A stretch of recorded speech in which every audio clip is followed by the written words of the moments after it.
Maligayang pagbabalik sa Rai Movie Recaps. Narito na naman po tayo para sa isa na namang magandang pelikula na pinamagatang Silent Night na napalabas noong 2023. Kaya't ano pa ang ating hinihintay? Sit back, enjoy and relax, love you.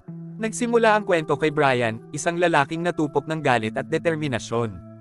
Sa oras na iyon, tumatakbo siya sa mga lansangan, hinahabol ang isang grupo ng mga mapanganib na manggugulo na nananakot sa komunidad. Bagamat nananatiling hindi malinaw ang kanyang eksaktong motibo, ang kanyang matinding focus ay nagpapakita na ang pagtugis na ito ay malalim na personal. Gumagalaw si Brian nang may katumpakan ng isang tagapagpatupad ng batas, pinagmamasdan ang bawat galaw ng gang, naghihintay ng perpektong sandali para magwelga.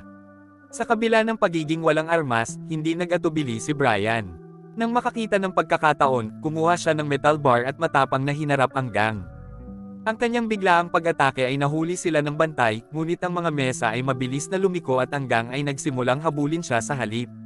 Mag-isa at mas marami, kailangang kumilos ng mabilis si Brian. Sa madaling salita, nakita niya ang isang forklift sa malapit at ginamit ito sa kanyang kalamangan, pinamamahalaan upang hindi paganahin ang ilang miyembro ng gang sa isang sasakyan. Kahit na ang ilan ay nasugatan, si Brian ay nananatiling hindi nasaktan. Gayunpaman, isang miyembro ng gang, armado ng baril, ang nakaligtas sa pag-atake, at napilitan si Brian sa isang malagim na sitwasyon. Harap-harapan ng isang miyembro ng gang na may makapal na tato at nananakot, ang buhay ni Brian ay tumatagal ng isang kalunos-lunos na twist. Sa isang segundo, nagpaputok ang miyembro ng gang at agad siyang tinamaan. Nasira ng bala ang kanyang vocal cord na nag-iiwan sa kanya na nahihirapang mabuhay. Dahil sa pinsala, hindi na makapagsalita si Brian at tila malungkot ang kanyang hinaharap. Nang makarating ang mapangwasak na balita sa asawa ni Brian, nalulungkot siya. Ang pag-iisip ng kanyang asawa ay hindi na makapagsalita sa natitirang bahagi ng kanyang buhay ay hindi mabata. Kahit na gumaling si Brian, ang kanyang boses, isang mahalagang bahagi ng kung sino siya, ay mawawala magpakailanman. Kinabukasan, nagkamalay si Brian. Nang hihina at nasa sakit, binisita siya ng isang misteryosong lalaki na nagngangalang Dennis Vassell. Si Dennis, isang miyembro ng isang anti-gang organization, ay nag-aalok kay Brian ng isang lifeline. Iniwan ang kanyang business card, umalis si Dennis habang nakakagulat ang paggaling ni Brian. Nagsisimulang maghilom ang kanyang mga sugat sa pambihirang bilis, halos parang may nakatagong puwersa na tumutulong sa kanya. Sa mahirap na panahong ito, nakatuon si Brian sa pagbawi ng kanyang lakas. Ang pakikipag-usap ay halos imposible, at kahit na ang paglalakad ay parang isang mahirap na labanan. Inihahambing niya ang kanyang sarili sa isang bagong silang. Natututo kami ng mga pinakasimpleng gawain. Sa huli, ang pagkabigo at kawalan ng pag-asa ay mabigat sa kanya habang siya ay nagpupumilit na tanggapin ang kanyang bagong katotohanan. Sa panahon ng kanyang paggaling, tumanggi si Brian na gumamit ng artificial vocal cords, kahit na matutulungan siya nitong magsalita muli. Nang maglaon, pinayagan ng mga doktor ang kanyang asawa na iuwi siya, bagaman malayo pa siya sa ganap na paggaling. Iginiit ni Brian na magpahinga sa ginhawa ng kanyang sariling bahay, ngunit ang makasama ang kanyang asawa na walang kakayahang makipag-usap ay napakahirap. Hindi niya akalain na bigla na lang mawawala ang kaligayahan niya. Bago ang trahedya, si Brian ay may isang anak na lalaki na sumasamba sa kanya at laging gustong gumugol ng oras sa paglalaro ng magkasama. Sa una, ang pag-uwi sa bahay ay maaaring tila isang pagbabalik sa mas masasayang araw, ngunit ang mga iyon ay malayong alaala na lamang ngayon. Ang bahay ay napuno ng kalungkutan at hindi masabi na mga emosyon. Minsan nang nangako si Brian sa kanyang anak na magpapalitan sila ng mga regalo sa Pasko at ipagdiriwang ang mga holiday bilang isang pamilya. Pero ngayon, hindi na matutupad ang mga pangakong iyon. Noong nakaraan, nagtrabaho si Brian ng mga kakaibang trabaho upang suportahan ang kanyang pamilya. Ngayon ay gumuho ang kanyang mundo. Ang kanyang anak ay naging biktima ng ligaw na bala na pinaputok noong isang gunfight. Ang mapangwasak na balita ay nagpilit kay Brian na ibalik ang sakit ng kakilakilabot na sandaling iyon. Sinusubukan niyang sumulong, ngunit ang bigat ng kanyang pagkawala ay humila sa kanya pabalik sa kadiliman. Ang kanyang asawa, kahit na labis na nagdadalamati sa kanyang sarili, ay ginawa ang lahat upang suportahan siya sa hindi mabata na kalungkutan na ito. Lumipas ang mga araw at walang choice si Brian kundi ang umasa sa mga nakasulat na mensahe para makipag-usap. Kung wala ang kanyang boses, imposibleng kumita ng kabuhayan tulad ng dati. Kinailangan ng kanyang asawa na umakyat, inaako ang pinansyal na pasanin para sa kanilang pamilya. Habang nasa bahay, hindi nakaligtas sa kalungkutan si Brian. Ang kanyang pag-iisip ay patuloy na bumalik sa kanyang yumaong anak. Ang pagpasok sa silid ng kanyang anak ang pinakamahirap. Napuno ito ng mga alaala. At minsan naiisip ni Brian na naroon pa rin ang kanyang anak, nakangiti at naghihintay na maglaro. Ang sakit ay labis para sa isang ama na minahal ng husto ang kanyang anak at hindi karapat-dapat sa hindi maisip na kalungkutan. Sa paglipas ng panahon, muling naglalaro sa isipan ni Brian ang mga pangyayari hanggang sa pagkamatay ng kanyang anak. Naalala niyang suot niya ang parehong damit na suot niya sa simula ng kwento, napagtanto na ang insidente ang nagpakilos sa lahat. Sa isang marahas na labanan ng gang, isang ligaw na bala ang tumama sa kanyang anak. Ibibigay sana ni Brian ang lahat para protektahan siya, ngunit may ibang plano ang tadhana. Ang imahe ng kanyang anak na nakahandusay na walang malay ay nagmumulto sa kanya, habang ang miyembro ng gang na responsable ay hindi nagpakita ng pagsisisi sa pagkitaw sa buhay ng isang inosenteng bata. Lalong nahirapan ang sakit ng mapagtanto ni Brian na habang hinahabol niya ang gangster ay pilit din niyang hinuhuli ang lobo ng kanyang anak na lumutang. Nakakadurog ng puso ang alaala ng sandaling iyon. Tila, sa simula ng kwento, ang galit na sprint ni Brian ay hinimok ng pagnanais para sa hustisya. Pero nauwi sa pagkawala ng boses niya dahil sa mismong gangster. Ngayon, hindi na handang manatiling walang magawa si Brian. Desidido siyang kumilos. At ang kanyang plano ay kasama ang bisikleta ng kanyang anak. Ang kalungkutan ni Brian ay napalitan ng determinasyon. Nais niyang makaganti sa pagkamatay ng kanyang anak. At ang kanyang asawa, bagaman nag-aalala, ay sinuportahan ang kanyang determinasyon. Naalala niya ang business card na natanggap niya mula kay Dennis, isang misteryosong lalaki na maaaring makatulong. Dahil sa curiosity, nagpasya si Brian na bisitahin ang address na nasa card. Nang maglaon, nagpunta si Brian sa istasyon ng pulisya ng mag-isa, kung saan ginamit niya ang kanyang oras upang kunan ng larawan ang bawat gangster na naruroon. Bawat isa sa kanila ay malapit ng maging target sa kanyang misyon. Kabilang sa mga ito ang isang kalbong lalaki na may mga tato na nakatikip sa kanyang katawan, ang kinatatakutang pinuno ng gang na responsable sa pagkamatay ng kanyang anak. Sa madaling salita, dumating si Dennis sa wakas, ngunit noong panahong iyon, napagpasyahan na ni Brian na hindi niya kailangan ng tulong ng sinuman. Ang makita pa, lang niya nang malapitan ng mga gangster ay nagkaroon na siya ng sense of purpose. Pagbalik sa bahay, itinakda ni Brian ang kanyang isip sa kanyang pangwakas na layunin, na harapin ang bawat isa sa kanila. Pinili niya ang ika-24 ng Desyembre bilang petsa ng kanyang paghihiganti. Ang araw na iyon ay Mayo lamang na nagbibigay sa kanya ng 7 buwan upang maghanda. Sinimulan ni Brian ang kanyang pagsasanay sa pamamagitan ng paggamit ng mga handlebar ng bisikleta ng kanyang anak bilang pansamantalang pull-up bar. Bumili siya ng mga kagamitan sa pag-eehersisyo at ipinangako ang kanyang sarili na maging mas malakas. Kahit na ang kanyang kita bilang isang casual na manggagawa ay katamtaman, namuhunan siya ng lahat ng pagsisikap sa pagbabagong ito. Ang kanyang asawa, na nakikita ang kanyang determinasyon, ay tahimik na sumuporta sa kanya. Para kay Brian, hindi lang ito tungkol sa paghihiganti. Ito ay tungkol sa pagpapatunay sa kanyang sarili bilang ang malakas, proteksyon na ulo ng pamilya. Noong una, nakakapagod ang pag-eehersisyo para kay Brian. Mahina ang kanyang katawan, at hindi siya sanay sa ganoong matinding pisikal na pagsisikap. Ngunit tumanggi siyang sumuko. Isang araw, habang naglalakad sa bayan, nakatagpo siya ng isang used car shop at bumili ng lumang sasakyan na balak niyang gamitin sa kanyang misyon. Sa sandaling iyon, ipinakita ng mga luha ng kanyang asawa kung gaano kalalim ang epekto ng kanyang determinasyon sa kanya. Ang pagtutok ni Brian sa paghihiganti ang naging tanging motibasyon niya, kahit na nagsisimula siya ng walang karanasan sa labanan at mahinang katawan. Determinado na maging handa, si Brian ay nagsikap sa pag-aaral. Nagsimula siyang mangolekta at magbago ng mga armas, tinitiyak na handa siya sa bawat posibleng sitwasyon. Kasabay nito, nanatili siyang updated sa mga galaw ng gang sa pamamagitan ng pakikinig sa radyo, pagsubaybay sa kanilang mga krimen at kinaroroonan. Nang may handa na ni Brian ang lahat ng kanyang mga sandata, nahaharap siya sa isang nakakasakit na desisyon. Upang mapanatiling ligtas ang kanyang asawa, kailangan niyang humiwalay dito pansamantala. Kailangan niya ng oras at espasyo para maisakatuparan ang kanyang misyon nang hindi siya inilalagay sa kapahamakan. Habang papalapit ang araw ng aksyon, inilipat ni Brian ang kanyang atensyon sa pinagtatagwan ng gangster. Mula sa isang gusali sa kabilang kalye, pinagmasdan niyang mabuti ang kanilang mga galaw. Gumawa siya ng mga detalyadong tala tungkol sa lokasyon at posisyon ng bawat miyembro ng gang, lalo na ang kalbong lalaki, ang kanilang walang awa na pinuno.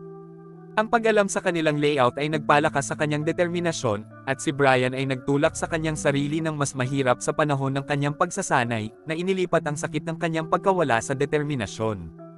Ang bono ni Brian sa kanyang anak ay nagpasigla sa kanyang mga pagsisikap. Gamit ang mga manibela mula sa bisikleta ng kanyang anak habang nag-eehersisyo, nakaramdam siya ng malalim na koneksyon sa alaala ng kanyang anak. Para sa kanya, kailangang ibigay ang hustisya, at sa isip niya, buhay lang ang masusuklian. Bilang karagdagan, ang kanyang mga kasanayan sa pagbaril ay bumuti ng husto habang hinahasa niya ang kanyang katumpakan at pagtutok. Isang araw, habang namimili, hindi inaasahang namataan ni Brian ang kalbong lalaki sa malapit.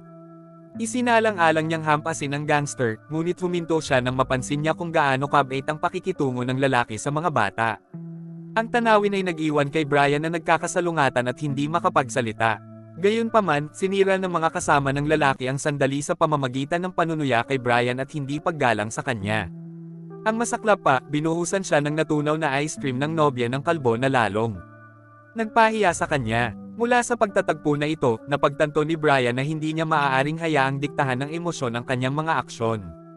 Nagpasya siyang manatiling nakatutok at kumilos ng may layunin. Nang gabing iyon, pinasok niya ang isa sa mga bahay ng miyembro ng gang. Mabilis at kalkulado, kinuha niya ang kontrol sa sitwasyon, dinaig ang lalaki ng walang pag-aalinlangan. Di nagtagal, dinala ni Brian ang nahuli na miyembro ng gang pabalik sa kanyang sariling bahay, kung saan siya ay pinigilan. Sa awa ng lalaki, sinimulan siyang tanungin ni Brian tungkol sa kanyang mga nakaraang krimen. Kung mas matindi ang mga krimen, mas mabigat ang parusa. Gayunpaman, minamaliit ng gangster si Brian, tinutuya siya at tinatrato siya na parang wala siyang tunay na banta. Ang pagmamataas na ito ay napatunayang isang nakamamatay na pagkakamali. Dahil sa matinding galit at katumpakan ni Brian, nawala ng kapangyarihan at paghihirap ang gangster. Ang karanasan ay gumising sa isang bagay kay Brian. Ang pagtanggal sa kanyang unang target ay nagbigay sa kanya ng pakiramdam ng tagumpay at panibagong pagtuon. Napagtanto niyang simula pa lang ito. At nagsimula siyang maghanda para sa higit pa. Ang pagkuha ng karagdagang kagamitan at armas ay nangangahulugan ng mas malaking panganib, ngunit handa si Brian na harapin ang mga ito. Bago ipagpatuloy ang kanyang misyon, binisita ni Brian ang kanyang asawa. Siya ay nagdadalamati ng malalim, nag-sketch ng larawan ng kanilang anak. Tahimik, naghanap si Brian ng sandali ng koneksyon sa kanyang anak. Bumisita siya sa libingan ng kanyang anak at nag-iwan ng isang maliit, makabuluhang regalo, tanda ng kanyang pangako na ayusin ang mga bagay-bagay. Nang gabing iyon, nakatanggap si Dennis ng hindi inaasahang pagbisita ng mga gangster sa kanyang pintuan. Tila nagpadala ng malinaw na mensahe si Brian na magsisimula na ang laban ni Raul. Nang maalis ang kanyang unang target, nakipag-ugnayan si Brian kay Dennis. Humingi siya ng tulong kay Dennis para pagtakpan ang mga detalye ng kanyang planong paghihiganti. Binigyan din ni Brian si Dennis ng ebidensya ng mga krimen ng gang, kabilang ang detalyadong impormasyon tungkol sa kanilang hideout at punong tanggapan. Nang maglaon, nagmamaneho si Brian sa mga lansangan ng lungsod sakay ng kanyang binili na kotse. Habang dumadaan siya sa isang buhay na bar, napansin niya ang ilang miyembro ng gang na walang ingat na umaasal, nakakakuha ng atensyon sa kanilang maingay at magulong kilos. Noong una, gumanap si Brian bilang isang mahiyain na nagmamasid, na sama-sama sa eksena. Ngunit lumaki ang mga bagay nang sinasadya niyang mabangga ang mga miyembro ng gang, na nag-udyok sa kanila. Sa isang kisap mata, pinakawalan ni Brian ang kanyang galit, ibinaba ang bawat isa sa kanila ng tumpak. Ang natitirang mga gangster, takot na takot, ay pinanood siya ng mabilis na palayo, nag-iiwan ng mga kapansin-pansing marka ng gulong sa kalsada, isang nakakagigil na paalala kung ano ang mangyayari kapag kumilos ka ng walang ingat ng walang plano. Nang matagumpay na naisakatuparan ang kanyang plano, nagpadala si Brian ng malinaw at nakakatakot na mensahe sa gang. Inihagis niya ang 2 pinutol na daliri ng mga miyembro ng gang na napatay niya sa kanilang punong tanggapan ng gabing iyon. Dahil dito, mamalot ang takot sa grupo dahil ang bawat miyembro na nang-ahas na lumabas noong gabing iyon ay nakatagpo ng parehong malupit na kapalaran. Tila, hindi tumigil doon si Brian. Direktang nagpadala siya ng hindi maikakailang ebidensya ng mga pagpatay sa pinuno ng gang, ang kalbong lalaki. Galit na galit ang pinuno ng gang. Agad siyang nag-alok ng 5,000 na pabuya sa sinumang makapagdala ng ulo ni Brian. Sa kabila ng pagbabanta, nanatiling hindi nabigla si Brian. Sa halip, na magtago, tinuya niya ang mga ito sa pamamagitan ng pagmamaneho ng kanyang sasakyan ng walang ingat malapit sa kanilang hideout. Ang kanyang katapangan ay nabigla sa mga gangster na nagpupumilit na maunawaan kung paanong ang lalaking nasugatan at hindi makapagsalita ay maaaring maging isang walang humpay na puwersa. Lalong tumindi ang aksyon ng harapin ni Brian hanggang sa mga lansangan. Isa-isa niyang inalis ang mga ito. Ano man ang mga sasakyan na ginamit nila upang lapitan siya, kung sila ay dumating sa mga kotse o sa mga motorsiklo, walang maaaring makatakas sa kalkuladong strike ni Brian. Sa pagtatapos ng kaguluhan, isang motorsiklo na lang ang natitira, at mabilis din itong natapos dahil sa kawalan ng koordinasyon ng gang. Napagtanto ng kanilang kabiguan na mahuli si Brian, inutusan ng kalbong leader ang kanyang natitirang mga miyembro ng gang na palakasin ang kanilang punong tanggapan. Si Brian, gayunpaman, ay hindi handang umatras. Bagamat handa na siya para sa higit pa, nagpasya siyang huminto sa malapit, hindi dahil sa takot o pagod, kundi para lang palitan ang kanyang leather jacket para sa isang sariwang hitsura. Gamit ang isa sa mga miyembro ng gang na motorsiklo bilang isang disguise, si Brian ay gumawa ng isang bagong plano. Gagamitin niya ang nakaw na bike para makalusot sa kanilang grupo. At pagkatapos ay sirain ito bilang bahagi ng kanyang diskarte. Nang dumating ang dalawang gangster, mabilis silang inilabas ni Brian bago pa sila makapag-react. Hindi siya tumigil doon. Ang bawat miyembro ng gang na nagbabantay sa gusali ay inalis ng may katumpakan at bilis. Ang kanyang mga welga ay napakabilis at kalkulado na hindi man lang sila nagkaroon ng pagkakataong ipagtanggol ang kanilang sarili. Ang sitwasyon ay kapansin-pansin sa saksi. Ang isang ama na hinihimok ng dalamhati ay naging isang mabangis na mandirigma pagkatapos lamang ng 7 buwang pagsasanay. Habang sumusulong si Brian patungo sa kanyang misyon, pumasok din si Dennis sa gusali na palihim na kumilos para suportahan siya. Ang pagdating ni Dennis, bagaman hindi inaasahan, ay napatunayang nakakatulong. Lalong nag-alab ang determinasyon ni Brian sa bawat gangster na nakasalubong niya. Ang kanyang pasya ay hindi natitinag, at ang kanyang mga aksyon ay naging mas walang humpay. Sa bandang huli, nag-cross ang landas nila ni Dennis, ngunit nang magsanib puwersa sila ay isang biglaang putok ng baril ang pinaputok ng nobya ng kalbo. Noong una, nagdadalawang isip si Brian na makipag-ugnayan, ngunit habang lumalala ang sitwasyon, napilitan siyang kumilos ng desidido. Walang puwang para sa pag-aalinlangan o awa. Sa huli, ang babae ay nakilala ang kanyang wakas, dahil ang kanyang kapalaran ay natataka ng kanyang sariling mga pagpipilian. Sa isa pang buhay na nawala, sumunod si Brian, na bahira na ngayon ng dugo ng mga gangster ang kanyang dinaanan. Sa pag-abot sa kasukdulan ng kanyang paglalakbay, gumawa si Brian ng isang matalinong pagkilos. Nagkunwari siyang sumuko sa kalbong lalaki, na inaakit siya sa isang maling kahulugan ng tagumpay. Lahat iyon ay bahagi ng kanyang bitag. Sa panahong ito, ginagampanan ni Dennis ang kanyang papel bilang isang kalkulado at walang awa na kaalyado. Naisakatuparan ang plano ng walang kamali-mali. Matapos ang ilang buwan ng paghahanda at sakit, sa wakas ay hinarap ni Brian ang kalbong lalaki. Ang pinuno na nagdulot ng labis na pagkawasak sa kanyang buhay. Sa imahe ng kanyang anak na nakadikit ng malalim sa kanyang isipan, naihatid ni Brian ang huling suntok. Natapos ang mahaba at nakakapagod na labanan ng patay na ang kalbong lalaki. And for the first time in what felt like forever, napangiti si Brian. Nakumpleto na ang kanyang misyon, at naibigay na ang hustisya.